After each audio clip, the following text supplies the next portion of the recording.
My mother and aunt sat watching TV whilst I peered aimlessly into my smartphone's mesmerizing screen, as usual. It reminds of when those skin-tight jeans first came into fashion, my aunt said as she and mum sat bemused in front of the TV. Or D-Li boppers, she added with a grin. What are D-Li boppers? I asked. Mum described the novelty headband to me and I knew exactly what she was talking about. We never thought they'd catch on either, but they did, she added, before turning back to the TV. They were watching the local news program which reported on a protest outside one of the high street stores. The footage showed a small group of people holding homemade banners bearing the slogan, "Let boys be boys," and chanting the same 4 words over and over. The scene cut to the interior of the store and showed racks of dresses and frocks on display. Then my jaw dropped when the presenter began to speak. This may look like any other high street store, but all is not as it seems as this. He gestures to the display of frocks, skirts and dresses, is the boys' department. I think it's scandalous, my mother commented. I think it's about time, my aunt added before turning to me. Would you like to wear a dress, Peter? She asked. No way. I exclaimed. Only girls wear dresses.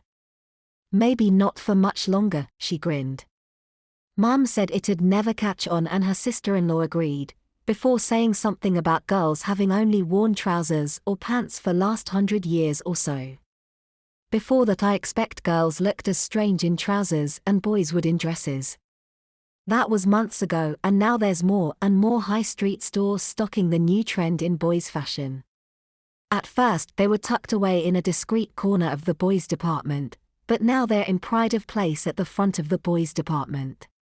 The high street retailers are flat out promoting dresses for boys in both print and on TV, and far too many commercials on the children's channels now feature boys wearing a variety of girly styles including skirts, culottes, play suits and of course, dresses.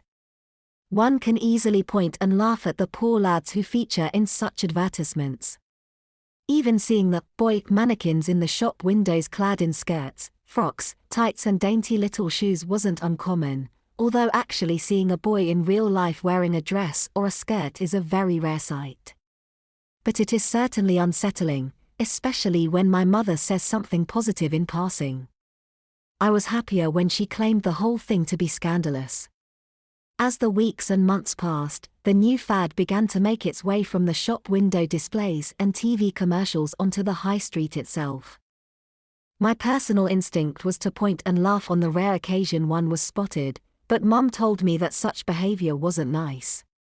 She rightly pointed out to me that the boys who do wear dresses or skirts would clearly rather not, and the miserable, mournful expressions on their faces confirmed this. It's bad enough when my mum insists I wear a smart shirt or jumper I don't like, so it must be awful for the unlucky boys whose mothers like the new fad of putting their sons in skirts and dresses.